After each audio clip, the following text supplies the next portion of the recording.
Oh, we're working in the pit today, and there is so much to do.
Now that we have kind of a base zenithal and some inks, I'm going to start making several color washes to go over the whole surface, mixing the water mixable oil paints with mineral spirits. The reason I do that is because it makes it really thinned out, and then that allows it to seep into all the cracks. I got in kind of a hurry today. I needed to seal this first because the mineral spirits will start to eat away the paint that I've already applied.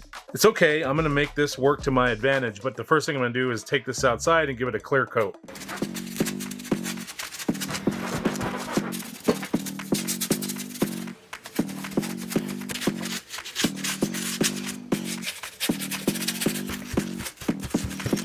This is almost pure black from the wash. Everything else was kind of brown and mixed colors. Just want the dark at the recesses. All right, all of our washes were applied and now they've dried. And so you can see the various colors between some of the airbrushing blue, some of the brown wash, the black wash. Gives it all a little bit of depth. And now we're gonna go in and we're gonna do some dry brushing, and that should make all this stonework pop.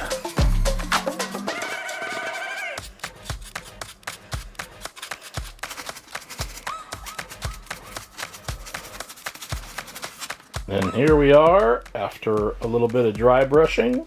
This patio area here around the shop. What I'm trying to do is keep it a little bit wet looking, because what I do want is to give the illusion that this area has a lot of moisture.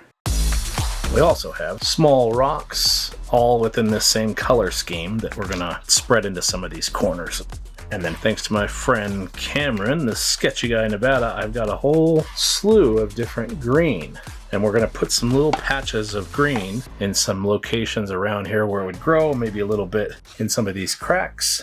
One area I wanna have a little moss, this little corner. I'm gonna start small and then we can always work our way up. Gonna apply a little PVA glue here.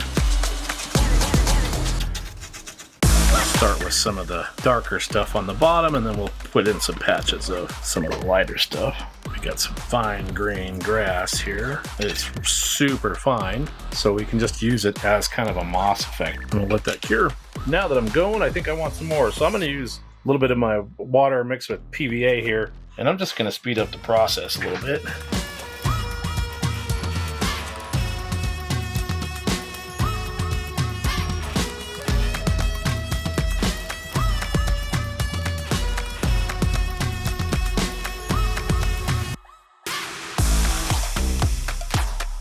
And I expanded a little bit more on the moss. I was kind of digging the way it looked. I've got some piles of rocks right there. The white is the PVA glue. When it dries, it'll dry clear. Similar to those rocks over there. Just hitting it with some green here and there, giving it a little bit of character. Some of the edges, parts of the stairs. Next up, I want to take some water effects. I've got some Woodland Scenics Realistic Water.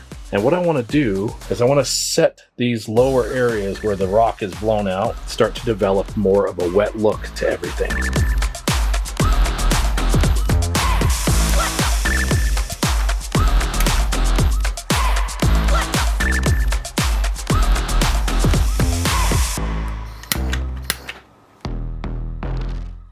I've brought up the smoky Minoc, put it in place here, because I want to start considering continuity between different things we're building. You can tell already that the stone here is slightly different than the stone here, which is okay, but we do need to tie these things together. We need to make sure that the stone cliffs are consistent with the other cliffs we're building.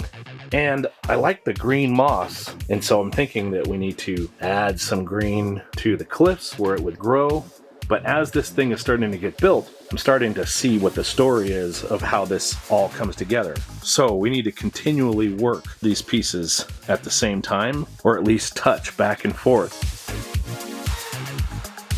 So I've been using the awesome Elegoo Saturn IV to print a whole series of different crates.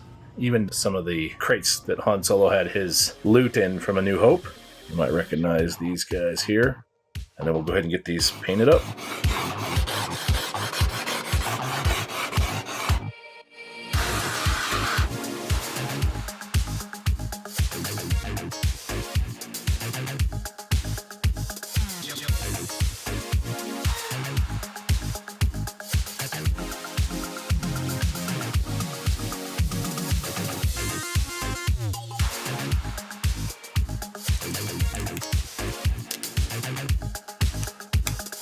And here's our door. I've got a little channel modeled into the door so we can add some lighting to this. And then it fits pretty well right in here.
I got my frame here. I did a little highlighting on the control panel. We're going to do lighting in a different episode, but I want to get this all test fit.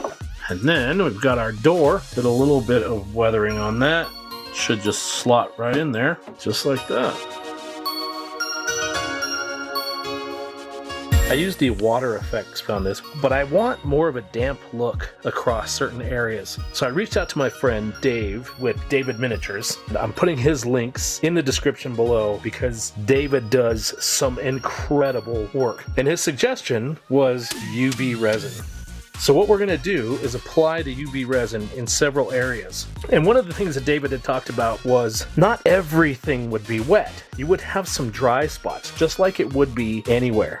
So we're going to work in some smaller sections, build out, cure the resin, and then we'll just keep working in layers until it looks about right. Next thing we're going to do is take a heat gun and be very careful not to melt all of our foam. But this will heat up the resin so that we get all the brush marks out of it. And last, we're going to use a little resin torch, as my friends in the UK say.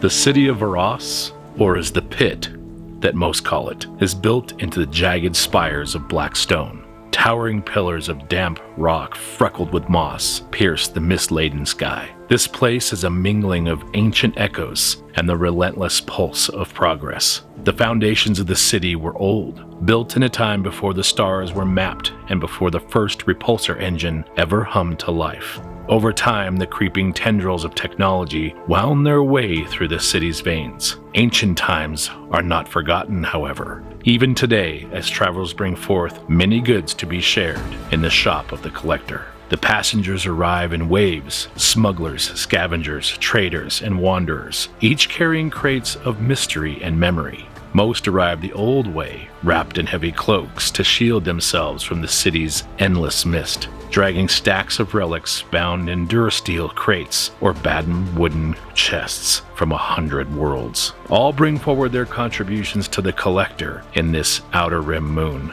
The shop of the Collector is no mere market of relics, no hollow vault of old things bought and sold. To step into his domain is to step into the hushed corridors of history itself, a place where the past is not silent, but waiting to be heard. Time itself will reveal all, but for now we must wait, as he does, watching the travelers enter his shop with careful, knowing eyes, because he is not merely selling history, he was waiting to see who would listen to it.